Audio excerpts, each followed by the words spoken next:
Very happy day. Good day everyone. I am from Wonderful Montessori Primary and Middle School, Sanjeevani Nagar, Jabalpur. Welcome to today. I will take Hindi व्याकरण रस के प्रकार। मैंने अपनी पहली video में आपको रस का अर्थ, परिभाषा और उसके प्रकार बताए हुए थे, जिसमें मैंने शाब्दिक अर्थ बताया था। रस का शाब्दिक अर्थ होता है आनंद। रस की परिभाषा, काव्य को पढ़ते या सुनते समय जो आनंद की अनुभूति होती है उसे हम रस कहते हैं। और रस के मैंने 9 प्रकार बताए थे: श्रृंगार रस, हास्य रस, करुण रस, रौद्र रस, बीभत्स रस, भयानक रस, अद्भुत रस, वीर रस और शांत रस। इसके अलावा 2 और रस हैं, वात्सल्य रस और भक्ति रस। आइए हम आगे देखेंगे। 9 जो प्रकार मैंने रस के बताए हुए हैं उनको डिटेल्स में हम समझेंगे।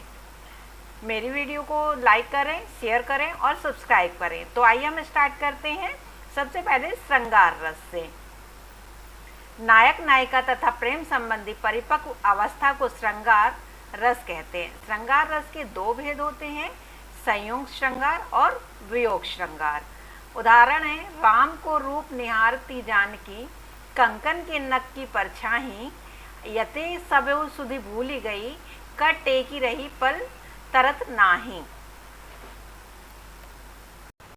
दूसरा है हास्य रस। जब किसी व्यक्ति की विकृत या अटपटी वाणी, वेशभूषा, चेष्टा आदि का वर्णन हो, जिसे सुनकर या देखकर हंसी उत्पन्न होती है, वहाँ हास्य रस होता है।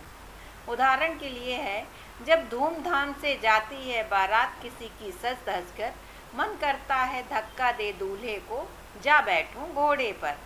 सपने में ही मुझको अपनी शादी होती दिखती है, बरमाला ले दुल्हन बढ़ती, बस नींद तभी खुल जाती है। अगला है थर्ड, करुण रस। प्रिय वस्तु के नाश और अनिष्ट की प्राप्ति से चित्त में जो विकलता आती है, वहाँ करुण रस होता है। उदाहरण: अभी तो मुकुट बंधा था माथ, हुए कल ही हल्दी के हाथ, खुले भी न थे लाज के बोल, खिले भी न चुंबन शून्य कपोल, हाय रुक गया यही संसार, बना सिंदूर अंगार। अगला है रौद्र रस। जहाँ क्रोध नामक स्थायी भाव, विभाव, अनुभाव तथा संचारी भाव से पुष्ट होता हुआ रस दशा को प्राप्त होता है, वहाँ रौद्र रस पाया जाता है। उदाहरण: श्री कृष्ण के सुन वचन, अर्जुन क्रोध से जलने लगे, सब शोक अपना भूल कर करतल युगल मलने लगे, संसार देखे अब हमारे शत्रु रण में मृत पड़े, करते हुए यह घोषणा वे हो गए उठकर खड़े। अगला है वीर रस। वीर रस में उत्साह, स्थायी भाव होता है। युद्ध में विपक्षी को देखकर, ओजस्वी वीर गीतों को सुनकर तथा उत्साहवर्धक क्रियाकलापों को देखने से यह रस जागृत होता है। वह खून कहो किस मतलब का जिसमें उबाल का नाम नहीं, वह खून कहो किस मतलब का आ सके जो देश के काम नहीं।